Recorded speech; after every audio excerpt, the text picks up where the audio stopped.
Hi there, welcome back to the Books or Us. In this video I'm going to read about murder, specifically whodunits, because that just fits the autumn vibe for me. I love reading whodunits and autumn gives you that perfect cozy vibe to read those books. Either it is a bit crisp and cold outside but the weather is beautiful like it is now, or the rain starts coming and you can cuddle up at home. So I'm very much looking forward to these reading days. And the first book that I wanted to read, which I'm already well into, is In My Dreams I Hold a Knife by Ashley Winstead, and I am really enjoying it. In this book you have a dual timeline.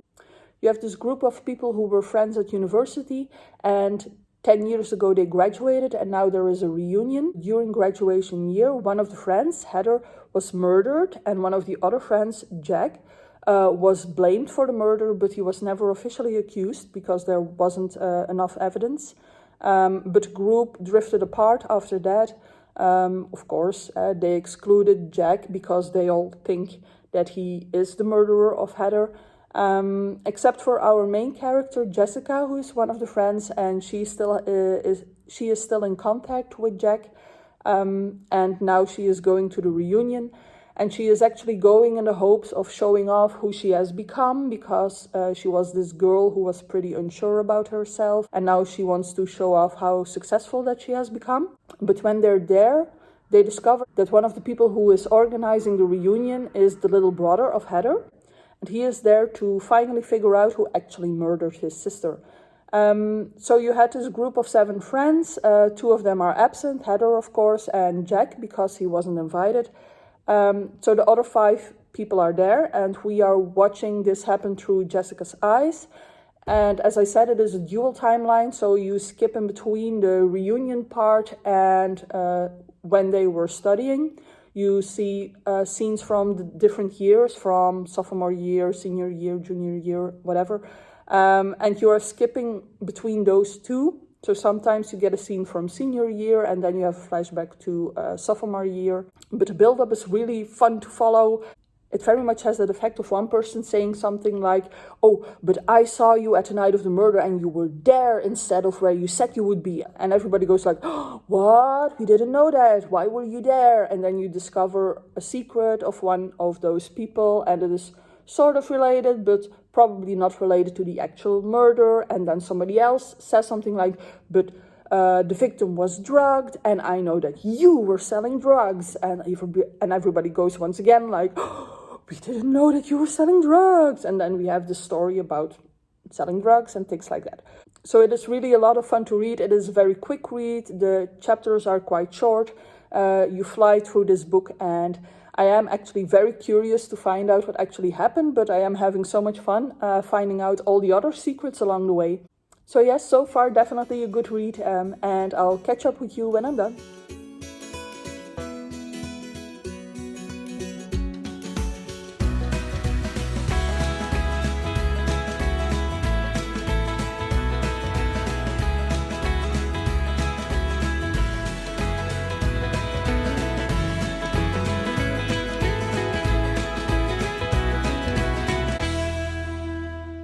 Alright, so I finished the book and it was a lot of fun. The chapters are quite short, so you move through this book quite quickly. I have to say there are quite some cliches in the book, but in the best possible way. You have some stereotypical characters like the jock and the rich kid and things like that. But it was also fun to read and so easy. I also like the reveal or the eventual murderer, because it was a plausible murderer. It wasn't a murderer that came out of left field or anything like that. During the book, we had some clues that could get you there, but still there were other storylines that could have directed you somewhere else. So it was still fun to discover who was the actual murderer. And then we have some drama at the end, but well, we actually have a lot of drama during the whole of this book, which is also fun. Don't take it too seriously. And with the university setting, it gives you some of that dark academia that you might be looking for.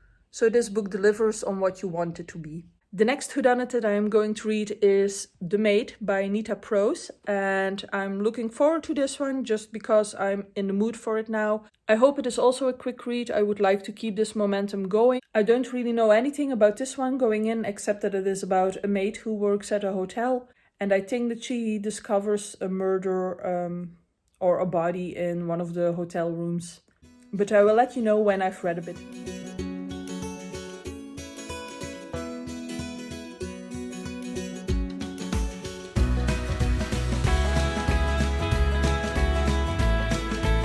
I'm about 50 pages in now, and this book is about Molly Maid, who is actually a maid at a hotel, quite a grand hotel.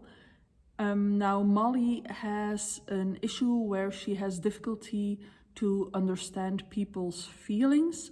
So in situations, it is hard for her to read emotions or entendres, what people are actually meaning to say or what their intentions are.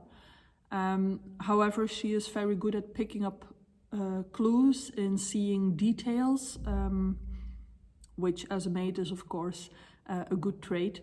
So I suspect that she has some kind of form of autism, which makes her this way. And she used to live with her grandmother, who helped her manage everything that she heard during the day.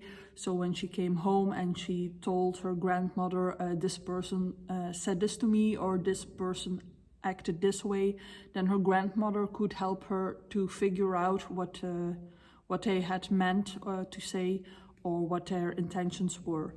And her grandmother always gave her these sayings, these kernels of wisdom on how to behave towards people, or how you should act around people, what was good and what was bad. But to Molly, everything that her grandmother told her has kind of become gospel. So to her, the world is very black and white in what she considers bad behavior and what she considers good behavior. Now, while she is doing her rounds in the hotel, she gets to the penthouse that she has to clean too, where the Blacks are staying. They are regular guests at the hotel. And she finds the body of Mr. Black in bed and discovers that he is dead. And right now I'm in the middle of her police interrogation, where she is trying to tell everything that needs to be told, but she's coming across as weird towards this detective.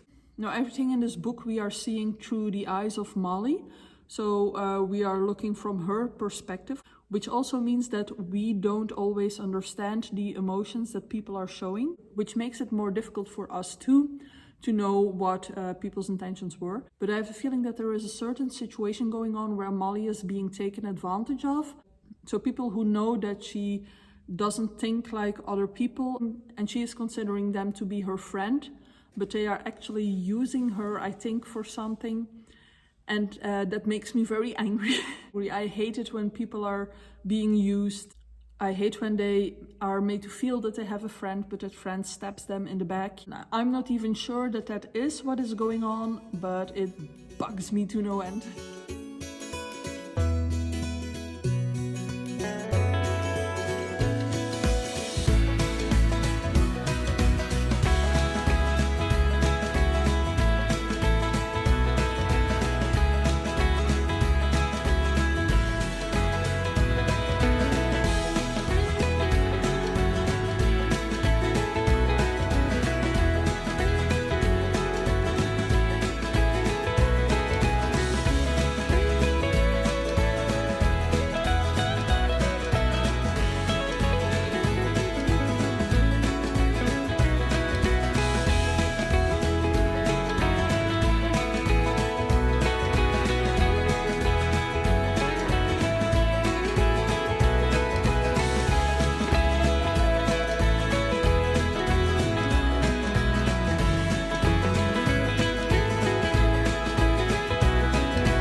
Alright, so I finished The Maid, and to be honest, for the most part of this book I had been worried about Molly and about the way that people are treating her, and the way they might take advantage of her, or are definitely taking advantage of her during this book.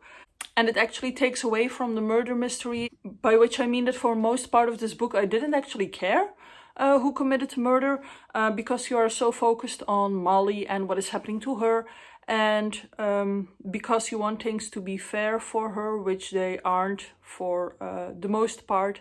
And then you are glad when she is getting support and when she is gaining actual friends to help her out. And after that, you return to some interest as to who committed the murder. And we have an interesting reveal. And for that, I have to quickly explain that in this book, parts of the book are divided into days of the week, as you can see, Tuesday. And at the end of the Thursday part, there is a reveal that I really, really enjoyed because I did not see that one coming at all. And I liked it. It gave me that really good feeling that you get when something really surprises you and it's just so good. It just really gave me that great feeling that you get when it's actually a good twist. Makes you feel tingly and warm and you are like, oh, this is the best thing that I ever read. So because the main part of this book mainly focuses on Molly and not so much on the murder mystery, to me it was kind of a 3-star, 3.5-star read, although it was well done, so more likely a 3.5-star. And then that twist happened, which definitely made it a 4-star. But then we have the actual reveal at the end, and that one I didn't like at all. I thought it was kind of unfair to the reader, and so that brought it back down to like a 3.5-star if you want like a star rating for a book. So I did enjoy reading The Maid, but it did not have all the elements that I would have liked, although there were some interesting things happening, especially having this sort of unreliable narrator, which was kind of fun, but it didn't bring me as much joy as In My Dreams I Hold a Knife did. Now, the next book that I want to read is The 7.5 Deaths of Evelyn Hardcastle by Stuart Turton, and once again I will fill you in when I've read a bit.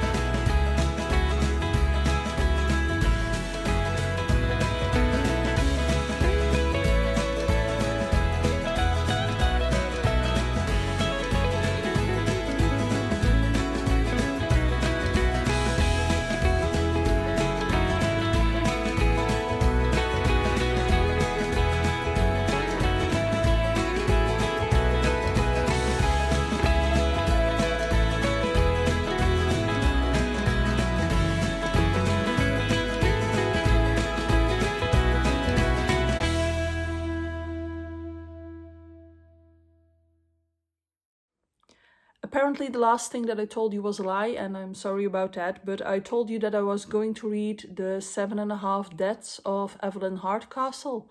But then I had a lot of work to do and I listened to an audiobook instead.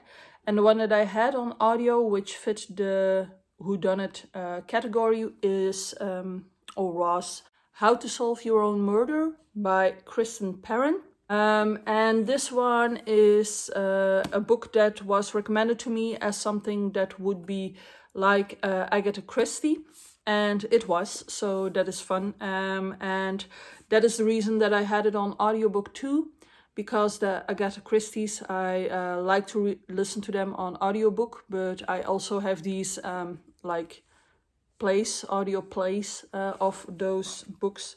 Now, this book is about Frances. Frances was a teenager about 60 years ago, and she went to a fortune teller together with her 2 best friends, and the fortune teller predicted her murder.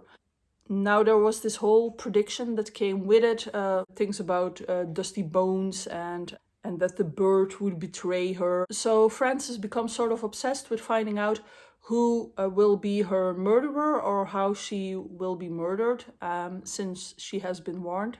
And then we turn to the now. Frances is somewhere in her 70s, late 70s, and she sends word to her grandniece, Annie, to come to the mansion where she lives. But by the time Annie gets there, Frances has actually been murdered.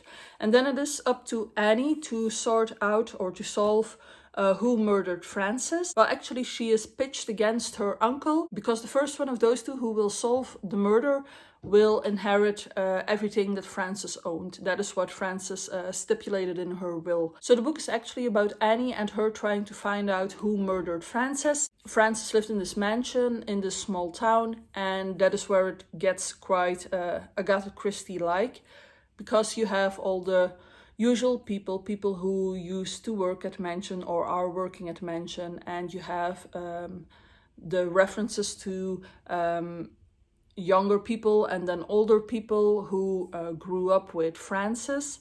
And in between the chapters you also have the diary of Frances, because Annie gets the diary of Frances and she's reading about Frances' past and how she got along with her friends and the male friends in the group, which of course sometimes gives you clues to things that have to be investigated now.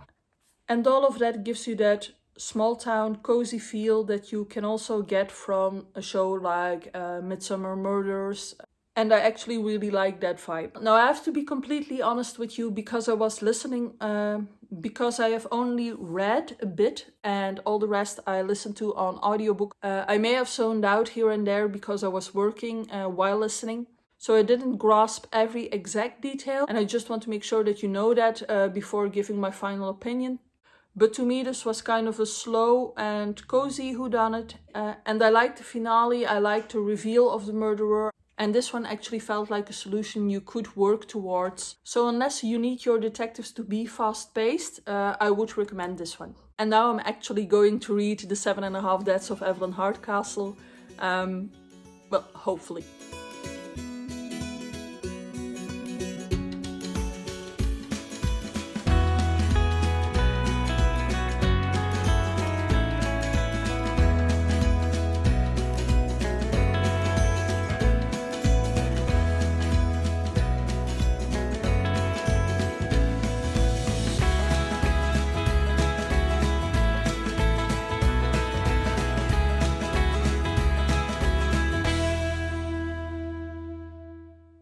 Alright, it took me some time, but I finished The 7.5 Deaths of Evelyn Hardcastle.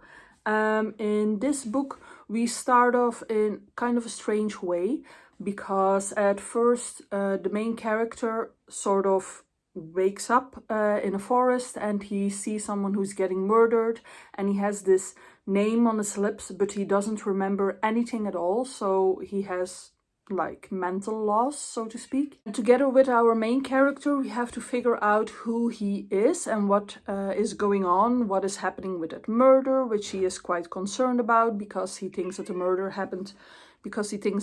happened to this person, which he remembers the name of, which is Anna. It's the first word in the book. And it's kind of disturbing to follow, because you know nothing as a reader either, and you have to trust in everything that people are telling you.